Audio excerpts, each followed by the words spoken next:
ተረፈ ኤርምያስ ምዕራፍ 6። ባሮክ ይህን ከተናገረ በኋላ ንስር መጽሐፉን ይዞ በረረ። ወደ ባቢሎንም ሄዶ በምድረ በዳ ባለው ቦታ ከከተማ በአፍአ ባለ ከፍታ ምሰሶ ላይ አረፈ። ኤርምያስ እስኪያልፍ ድረስ ሌሎቹም ወገኖች እስኪያልፉ ድረስ በዚያው ቆየ። ኤርምያስ ናቡከደነጾርን ከወገኖቼ የሞተውን የምቀብርበት ቦታ ስጠኝ ብሎ ለምኗልና ናቡከደነጾርም ሰጥቶታልና ሕዝቡ የሞተውን ሰው ሊቀብሩ ወደዚያ ቦታ ሄዱ። ለሞተውም ሰው እያለቀሱ ሲሄዱ ከንስሩ ፊት ደረሱ።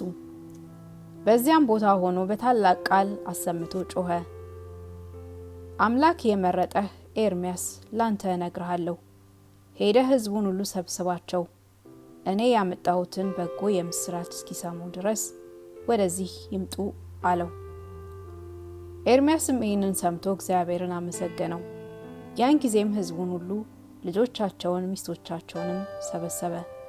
እነርሱም ንስሩ ወዳለበት ደረሱ። ንስሩም ሬሳ ወዳለበት ወርዶ ረገጠው፣ ሙቱም ተነሳ። ይህንን ያደረገ ስለተደረገላቸው ታምራት ሕዝቡ ሁሉ ያምኑ ዘንድ ያደንቁም ዘንድ ነው። ከሙሴ ጋር በምድረ በዳ ላሉ ለአባቶቻችን የታያቸው ፈጣሪያችን እነሆ ይህ እንደሆነ ዛሬም በታላቅ ንስር አምሳል ለኛ የታየን ይህ ነው አሉ። ንስርም ኤርምያስን መተህ ይህንን መጽሐፍ ስማ፣ ለሕዝቡም አንብብላቸው አለው። እርሱም ለሕዝቡ አነበበላቸው። ሕዝቡም በሰሙ ጊዜ ሁሉም አንድ ሆነው አለቀሱ፣ በራሳቸውም አመድ ነሰነሱ። ኤርምያስንም ወደ አገራቸው እንገባ ዘንድ ምን እንስራ ንገረን አሉት። ኤርምያስም ተነስቶ በደብዳቤ የሰማችሁትን ሁሉ እንደዚሁ አድርጉ፣ ወደ አገራችሁ ይመልሳችኋል አላቸው። ኤርምያስም ለባሮክ እንዲህ ብሎ ደብዳቤ ጻፈ። በኃጢአተኛ ንጉሥ በዳርዮስ ትእዛዝ እስክንወጣ ድረስ ይቅር ይለን ዘንድ ወደ ጎዳናችንም ይመራን ዘንድ ስለኛ ፈጣሪያችንን እየተለማመጥክ መለመኑን ቸል አትበል። አንተ ግን ወደ ባቢሎን ተማርከው ከመጡ ወገኖች ጋር ልትመጣ ባልተወህ በፈጣሪ ፊት ባለሟልነትን አገኘ። አንድ ልጅ እንዳለው አባት ይሞት ዘንድ እሱ ለሞት እንደተሰጠ የሚያለቅሱለት በአባቱ ዘንድ ያሉት ሰዎች አባቱ በሐዘን ጥርሱን ሲያገጥ ዓይኑን ሲያፈጥ እንዳያዩት ፊታቸውን እንዲሸፍኑ እንደዚሁ ፈጣሪህ አንተን ይቅር አለ። እኛ ወደዚህ ሀገር ከደረስን ጀምሮ ዛሬ ከሐዘን አላረፍንምና የሕዝቡን መከራ እንዳታይ ወደ ባቢሎን ትመጣ ዘንድ አልተወህም። እያለቀሱ አቤቱ የሶርት አምላክ ይቅር በለን እያሉ ከንጉሱ ከናቡከደነጾር መከራ ከተቀበሉ ወገኖች ተድላ ደስታ እናገኝ ዘንድ ስንፈልግ ዛሬ 66 ዓመት ነው አሉ። እኒህ ያዘኑ ሰዎች ሌላውን አምላክ ሲጠሩ ይቅር በለን ሲሉ ይህንን ነገር በሰማሁ ጊዜ አዝኜ አለቀስኩ። ዳግመኛም እኔ ሳንማረክ በኢየሩሳሌም ያደረግነውን በዓል አሰብኩ። ይህንንም አስቤ እየተጨነቅኩ እያለቀስኩ ወደ ቤቴ እመለሳለሁ። አሁንም ከፋርስ ሀገር እንዲወጡ ቃሌን ይሰሙ ዘንድ ካፌ የወጣውንም ነገር ይቀበሉ ዘንድ ስለ ወገኖቻችን አቢሜሌክና አንተ ባላችሁበት ቦታ ፈጣሪያችንን ለምኑ። አሁንም በኖርንበት ዘመን ሁሉ ፈጣሪያችሁ በጽዮን ከሚመሰገነው ምስጋና ወገን አዲስ ምስጋናን ንገሩን ብለው ያዙን ብዬ እነግርሃለሁ። እኛም በባዕድ አገር ሳለን እንደምን እናመሰግናችኋለን አልናቸው። ኤርምያስም እንደዚሁ አድርጎ ጽፎ ደብዳቤውን በንስሩ አንገት ቋጠረ። በፍቅር ሂድ፣ ጌታም አንተን በረድኤት ይጎብኝህ አለው። ንስሩም ደብዳቤውን ይዞ በሮ ሄደ። ደብዳቤውንም ወደ ባሮክ አደረሰ።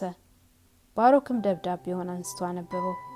የሕዝቡንም ሐዘን መከራቸውን በሰማ ጊዜ አለቀሰ። ኤርምያስ ግን ያንን በለስ ተቀብሎ በሕዝቡ ዘንድ ላሉ በሽተኞች ሰጣቸው። የባቢሎንን ወገኖች ስራ እንዳይሰሩ እያስተማራቸው ተቀመጠ። እግዚአብሔር ሕዝቡን ከባቢሎን በሚያወጣው ገንዘብ የሚያወጣበት ቀን በደረሰች ጊዜ ጌታ ኤርምያስን አንተ ተነስ፣ ወገኖችህም ይነሱ፣ ወደ ዮርዳኖስም ኑ አለው።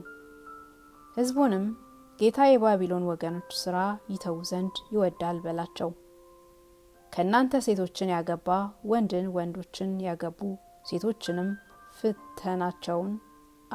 ፍተናቸው አለው። ቃልህን የሰሙ ሰዎችን ወደ ኢየሩሳሌም መልሳቸው፣ ያልሰሙህም ሰዎች ግን ወደ እሷ ይገቡ ዘንድ አትተዋቸው አለው። ኤርምያስም እንደዚሁ ይህንን ሁሉ አነበበላቸው። ሊመረምራቸውም ወደ ዮርዳኖስ አመጣቸው። ጌታ ያላቸውንም ይህንን ነገር ሲነግራቸው የገቡ ሰዎች ተጠራጠሩ፣ ሊፋቱም አልወደዱም። ኤርምያስንም ይሰሙት ዘንድ ስሙት ብሎ አዘዛቸው።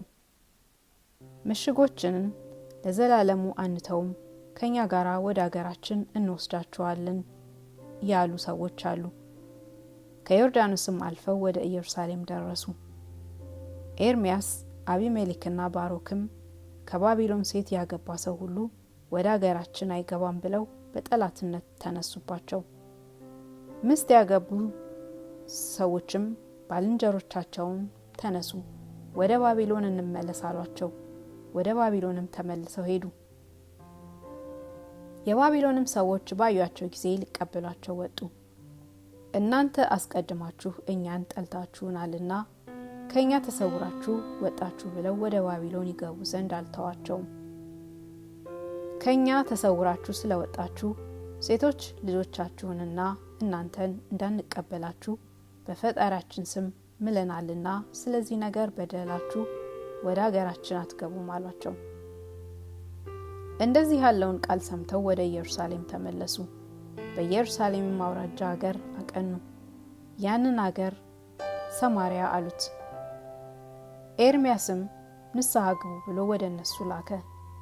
እነሆ በእውነት የተሾመ ዘሩባቤል ይመጣል፣ ብዙ ዘመን ወደምትኖሩበት ቦታችሁም ይመልሳችኋል አላቸው። እነሱም ደስ ብሏቸው ስለ ሕዝቡ መስዋዕት እየሰዉ 7 ቀን ተቀመጡ። ይህ ከተደረገ በኋላ 10 ቀን በሆነ ጊዜ ኤርምያስ ብቻውን ወጣ። ኤርምያስም ለሰው በጎ መዓዛ የምትሆን አንተ ንጹሕ ክቡር ልዩ ነህ፣ ወደ አንተም እስክደርስ ድረስ እውቀትን የምትገልጥልኝ እውነተኛ አዋቂ አንተ ነህ ብሎ ለመነ።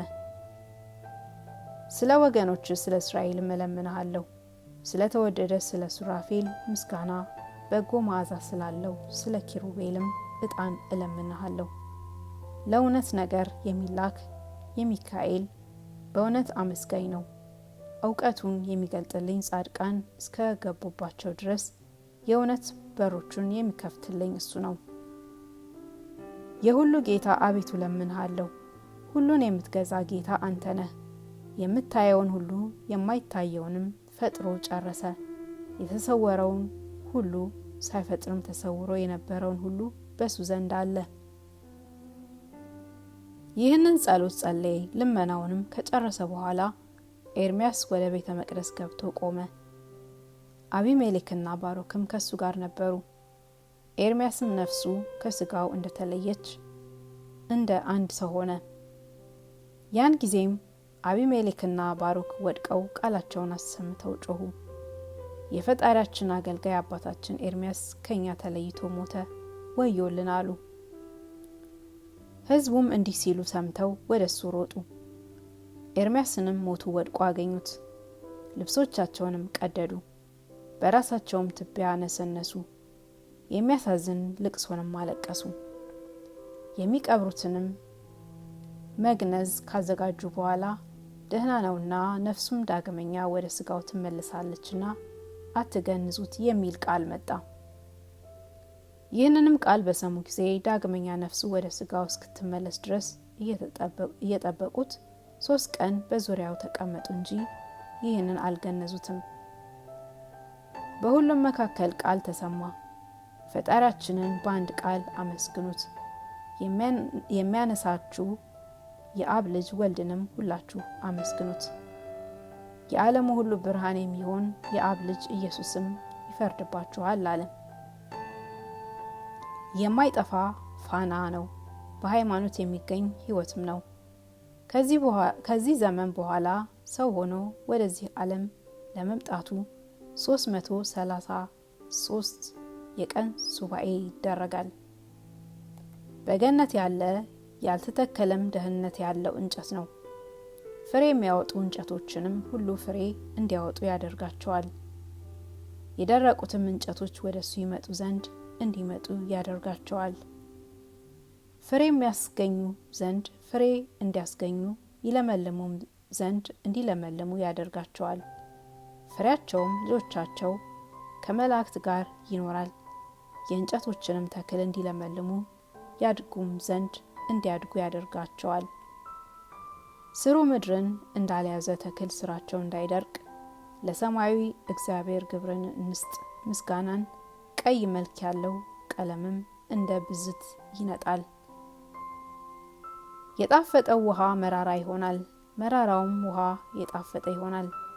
በወለደው ልጇ አንደበት ትምህርት ነገር ፍሬን ያፈሩ ዘንድ ፈጣሪ እግዚአብሔር በፍጹም ተድላ ደስታ ደሴቶችን ይመርቃቸዋል። እሱም ራሱ ሰው ሆኖ ወደዚህ ዓለም ይገባል። እኔ ሰው ሆኖ ያየሁት ከባህሪ አባቱም ወደዚህ ዓለም የተላከ ሰው ሆኖም ወደዚህ ዓለም የመጣ እሱ አብሯቸው ይታይ ዘንድ ይገለጥላቸውም ዘንድ 12 ሐዋርያትን ለሱ አገልጋዮች ሊሆኑ ይመርጣል። ለማስተማር ወደ ደብረ ዘይት ይወርዳል። የተራበችንም ሰውነት ሁሉ ያጠግባል። ወደዚህ ዓለም እንዲመጣ ኤርሚያስ የአምላክን ልጅ ነገር እንዲህ አድርጎ ተናገረ። ሕዝቡም ይህን ነገር በሰሙ ጊዜ ኤርሚያስ የአምላክ ልጅ አምላክን አየሁት ብሎ ስለተናገረው ስለዚህ ነገር ተቆጡ። አሁንም ተነሱ፣ በኢሳይያስ እንዳደረግን በሱም እናደርግበት አሉ። እኩሌቶቹም በደንጊያ ወግረን እንግደለው እንጂ አይሆንም አሉ። አቢሜሌክና ባሮክም በዚህች ሞት አትግደሉት ብለው ጮሁላቸው። አቢሜሌክና ባሮክም ስለ ኤርሚያስ አዘኑ። ዳግመኛም ያያቸው የተሰወሩ ምስጢሮችንም ይነግራቸው ዘንድ አልተውትም። ኤርሚያስም ያየሁትን ሁሉ እስካስተምራችሁ ድረስ እኔን መግደል አይችሉምና አታልቅሱ አላቸው። አሁንም አንዲት ደንጊያ አምጡልኝ አላቸው። እነሱም አንዲት ደንጊያ አመጡለት። እሱም አቆማት። የዘላለም ብርሃን የምትሆን አንተ ይህንን ደንጊያ የሰው መልክ ትሆን ዘንድ እንደ ሰው መልክ አድርግልኝ አለ። ያን ጊዜም ደንጊያው ኤርሚያስን በመልክ የሚመስለው ሆነ። ኤርሚያስን መሰላቸው። ደንጊያውንም በድንጋይ ይወግሩት ጀመር። ወንጀሉንም ጨረሱ። ኤርሚያስ ግን ያያቸው ምስጢሮችን ሁሉ ለአቢሜሌክና ለባሮክ ነገራቸው። ይህንንም ነግሯቸው ከጨረሰ በኋላ ምግብናውን ይፈጽም ዘንድ ወዶ ሄዶ በሕዝቡ መካከል ቆመ። ያን ጊዜም ያ ደንጊያ እናንተ ሰነፎች የእስራኤል ልጆች ኤርሚያስን አስመስላችሁ በድንጋይ ስለምን ትወግሩኛላችሁ? ኤርሚያስስ እነሆ በመካከላችሁ ቆሟል ብሎ ጮኸለት። ኤርሚያስንም ባዩት ጊዜ ብዙ ደንጊያ ይዘው ወደ እርሱ ሮጡ። እርሱም ምስክርነቱን ጨረሰ። እሱንም ቀበሩት። የእኒያን ደንጊያ አምጥተው በመቃብሩ አፍ እንደ መዝጊያ አድርገው አኖሩት። የኤርሚያስ ረዳቱ እነሆ ይህ ደንጊያ ነው ብለው በውስጡ ጻፉ። የኤርሚያስም የቀረች ነገሩ እነሆ በባሮክ መጽሐፍ ተጽፋለች። አነቃቅቶ ላስጀመረን አስጀምሮ ላስፈጸመን ለእግዚአብሔር በእውነት ለዘላለሙ ክብር ምስጋና ይግባውና ባሮክ በዚህ መጽሐፍ የተናገረው ነገር ተፈጸመ።